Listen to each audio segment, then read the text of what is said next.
राजधानी रायपुर से आप तक बड़ी खबर पहुंचा दें तो बीजेपी की बड़ी प्रेस कॉन्फ्रेंस का आयोजन किया गया है। आपको बता दें कि डिप्टी सीएम अरुण साव, प्रदेश अध्यक्ष किरण सिंहदेव और मंत्री टंकराम वर्मा लेंगे पीसी। ओबीसी आरक्षण के सीधे सुनाते हैं वो क्या कह रहे हैं।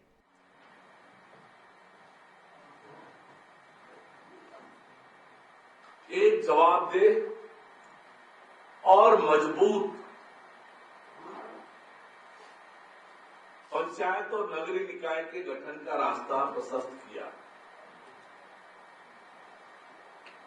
और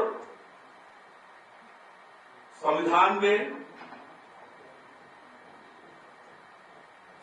में ही अनुसूचित जाति, अनुसूचित जनजाति, पिछड़ा वर्ग और महिलाओं के लिए पंचायत और नगरीय निकाय में आरक्षण की व्यवस्था की। अनुच्छेद 243 घ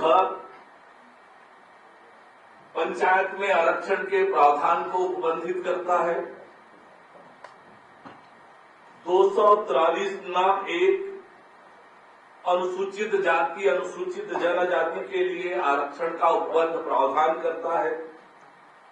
243 न 2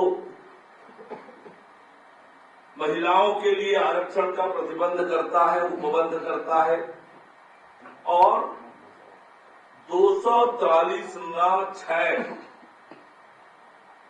ये अनुच्छेद समाज के कमजोर वर्ग के लिए आरक्षण का अधिकार राज्य के विधानमंडल को प्रदत्त करता है। ये नगरीय निकाय और पंचायत के निकाय ये राज्य अनुसूची का विषय है। इस पर कानून बनाने का अधिकार, इसे संचालित करने का, इसके निर्वाचन का, सभी प्रकार के कानून बनाने का अधिकार नगरीय निकाय और पंचायत के लिए ये राज्य के विधानमंडल के अधिकार का विषय है। इन प्रावधानों के अनुरूप पहले मध्य प्रदेश पंचायत राज अधिनियम 1993 हुआ करता था। ये संविधान संशोधन आने के बाद उस संविधान के अनुरूप पंचायत राज अधिनियम में संशोधन किए गए, उसको सशक्त किए गए। नगर पालिक निगम 1956 में उस प्रकार से संशोधन किए गए और नगर पालिका अधिनियम 1961 में भी 73वें 74वें संविधान संशोधन के आधार पर संशोधन करके एक सशक्त और जवाबदेह समयबद्ध नगरीय निकाय और पंचायत निकाय की व्यवस्था की गई। उसके अनुरूप इन अधिनियमों में संशोधन किया गया। नगर पालिक निगम अधिनियम 1956 की धारा 11